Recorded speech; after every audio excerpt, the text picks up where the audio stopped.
Dwight, how are you doing, man?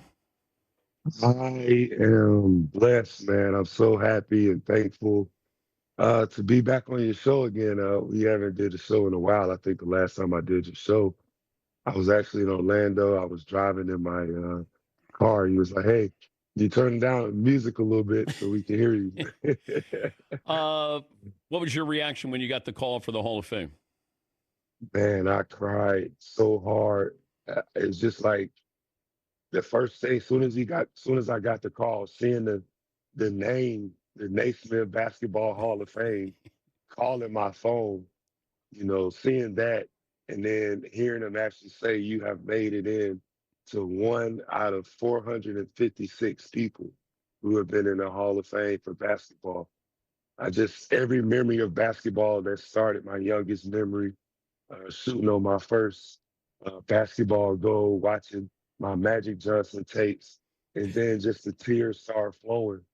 And man, it's an incredible journey with a lot of ups and downs. But to make it to basketball heaven is for me, it's everything. What would you be like? What kind of player if you were coming into the NBA now, given the way the NBA is? Oh man, what kind of player would I be? Well, I feel like my time in Orlando, I was very unstoppable with our offense and in the style that I played. I believe that if I was playing now, I would still be a dominant player, a top five center, I believe, in the league if I was playing right now. Yeah, the game has changed so much with the perimeter, and Yeah. I knew you grew up idolizing Magic, but maybe you would have geared your game to be more perimeter based. I mean, we got 7 footers playing on the perimeter all Yeah, night long. well, that's true. Actually, when I started playing basketball, I didn't play center. I didn't play center actually until I got to the NBA. So when I got to the NBA, that's when my position changed. And back then, there were no stretch fours, there were no stretch five, or no stretch fives. It was only Dirk Nowitzki, and the next person close to him that was shooting that much was Tim Duncan, and he was shooting more so off the glass shots and free throw line and in shots. And I remember the last conversation I had with Kobe before we joined team was what he wanted me to work on was those free throw line and in jump shots and stuff like that. But today's game and when I was coming up in the game, that shot was taken out. So now I would be a perimeter based player, and that'll be a lot of fun. I get to show people my other skills and the skills that I've had growing up, and I go back to just being a kid again. How tough was Kobe on you? I would say he was that tough on me, what like people would assume, because I was a hard worker. I wasn't somebody that he had to worry about getting in the gym, um, working hard in the games and stuff like that. I just think we just at the time we was in two different places in life, and we didn't see eye to eye. We didn't give each other a chance to even see eye to eye. Um, but hey, you live and you learn. If I gave you a mulligan on getting out of Orlando, would you have still left Orlando and gone to the Lakers? Uh, my intentions was not to go to the Lakers after Orlando. Um, I now knowing what I know now, leaving Orlando uh, taught me many lessons in life that I needed. And I feel like if I would have stayed in Orlando, maybe I wouldn't have learned those same lessons. Hmm. Um, and it's just how you look at it. I hate the fact that I did have to leave Orlando. That was my first home. But I believe that everything happens how it's exactly supposed to happen. And I can't question fate. The only thing I'm glad about is that it led me to the Hall of Fame. Most physical player you ever played against was who? Most physical player, Pekovic from Minnesota. He probably was the strongest player that I could say I played against. Really? Okay. The most out more than anybody else I played against.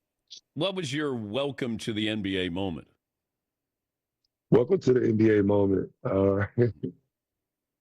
Ooh, Kobe Bryant dunking on me. Uh, Well, you're not alone in that category there, Dwight. well, it was a funny one because I remember actually Brian Grant. He actually after that play, he said, "Welcome to the league, young fella." And I couldn't wait to dunk on him back or block his shot or something. So when we played against him in the Atlanta Hawks, I took it personally to try to destroy him. Did Kobe say anything to you when he dunked on you? No, he said in the interview that he baptized me and he woke me up. In actuality, he did. That dunk was so embarrassing. I was like, I gotta block everybody's dunk. I'm putting everybody to the ground, and I'm gonna go get me a defensive player of the year. So it did wake me up. He baptized me. He had 41 in that game. Jesus Christ. He must have had the 39th point on me. Jesus Christ. Who was the best player you faced? The best player that I faced. Ooh, best player that I faced. Oh my goodness. Skill wise, or do you mean like overall? Overall. Just best player. Like that guy he's different. Oh man. Well, obviously, Kobe. Kobe did a shot in the finals, and I'll never forget the shot.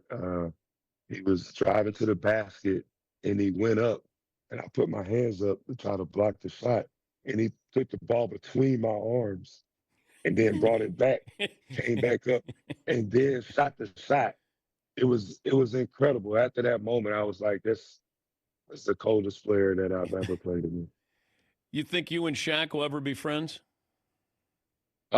Yes, we actually I saw him in Orlando actually after I was inducted into the Hall of Fame. I was out at a restaurant eating with my family and my friends, and the owner said that Shaq was actually at the restaurant, and I said, "I'm going to go talk to him." And everybody was like, "What?" I said, "Yes, I'm going to go talk to him." I got up, went over to where he was at, shook his hand, asked could we have a minute alone, and we had a real good conversation. And I was very happy about it. We expressed some things, and yeah, the next time you see both of us together, we'll talk about the stuff that we had a sit down about. But it was a really good talk, and I'm glad that the universe, everything worked out perfectly for us to be in Orlando at the same place at the same time to have a conversation. But when did it go south or sideways between you two? I have no clue. Oh, okay. I really believe that it was outside noise and people, he say, she say, and stuff like that. And then now it made both of us irritated. So when I hear something on TV that he says, I'm pissed off about it, and I'm responding to him, and vice versa. And to be honest, I'm just like, man, we too old for this. We have children, we have people who look up to us, and we both mean a lot to a lot of people in this world. We both done some amazing things, and we don't need this. I don't like it. I grew up watching Shaq. I respect him as a player and the man and the businessman that he is. Uh, when his father passed away years back, it's one of the first people to reach out because I knew how much that losing his father, was hurting him. And I really, as a young man, looking up to somebody like Shaq is like my big brother. So we just had a misunderstanding. Yeah, I thought it was you were both in Orlando, both had Superman nickname. You end up Mhm. following in his footsteps to the Lakers. So it's maybe he was thinking you were following in his Yeah. footsteps, trying to be like Shaq, and for some reason he had a problem with that. That's Well, how I viewed it. yeah. Well, I wouldn't. So my thing is this also. If someone is trying to follow in my footsteps, that means to me that first, that's an honor. That's humbling.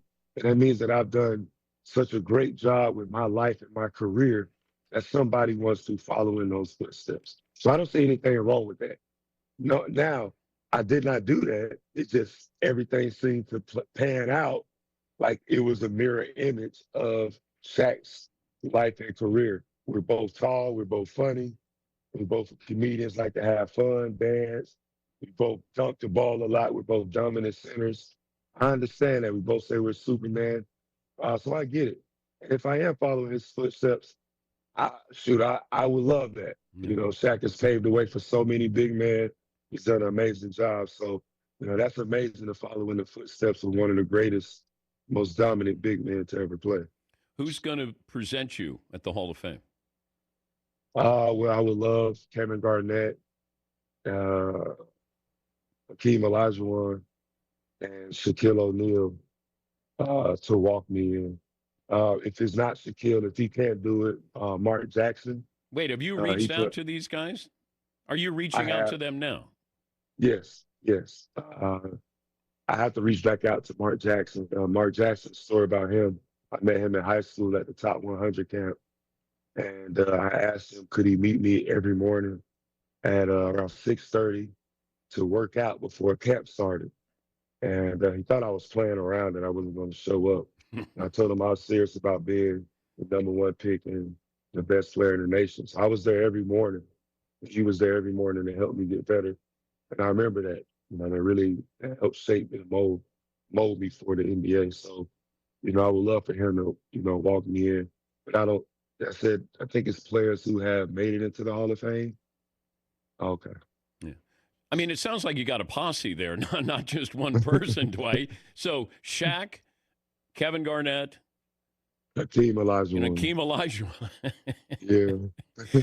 Well, you got to pick one. I don't know. Can you have uh, three? I think you can have two. Okay. My favorite player all time is Wilt Chamberlain. So if he could do it, I would love Wilt Chamberlain to be there as my favorite player. So yeah. Well, that's not going to happen. So I think it would be awesome. I mean, if Will Chamberlain walks you in, hey, that'll be a pretty great moment. He's been dead for a long time, Dwight. I think Shaq walking you in would be awesome. Yeah, it That would. would be pretty special to see you two walk in together. Hopefully you It get would. that. Yeah. It would. It would be very special, not only because of all the noise and that over all the years, people would love that. But one thing we both said is people would love to see us fight. And we're not fighting. We don't need to fight. But the moment that people would really love to see is, I think, that moment right there. It just shows that we have matured in a lot of different ways. We're able to squash whatever beef people say we're having. And, you know, he's inducted me into that level, that space that he's always pushed me at every single time he's been on, uh, you know, the shows at TNT and stuff like that. So just to see him do that, I think it'd be really awesome. And this, I'm going to script this for you. You and Shaq walk in, and then you open up your jackets, and you got Superman T-shirts on. That would be hilarious. All right, we just got to get Shaq on board. You know, that's it. We got a little bit of time. You got a couple of months before. I think we got some time. I'm gonna start working on sending her some more messages, see if it works. Well, more importantly, congratulations on all of this, and thanks for Thank you. joining us. Thanks for having me, man. I don't know if you know, I'll be joining the Big Three this year. Play some Big Three basketball with Ice Cube. And if you have any players that's interested in playing in, I have my own professional league in Asia. It's called the Asia Tournament. We're having a draft April 11th and April 12th this month coming up. We have 12 teams in our league. We want to expand it and give more guys in America and the States opportunities to play international ball. Did an awesome job for me, my career, and it could do an amazing job for other guys. So I would love to give them that opportunity. Can Cube play anymore? I mean, he messed around and got a triple-double, Dwight, which I don't know if he really did. Oh He my kept his God, own Dan. Dwight, he kept his own stats in a pickup game. You are hilarious. That was so good.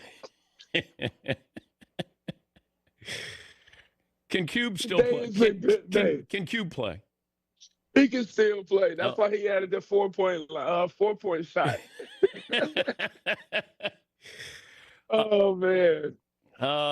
Good luck with all of this. And Thank again, you so much. congrats and thanks for joining us. Thanks for having me, man. Have an awesome day. That's Dwight Howard, going to be inducted into the Basketball Hall of Fame.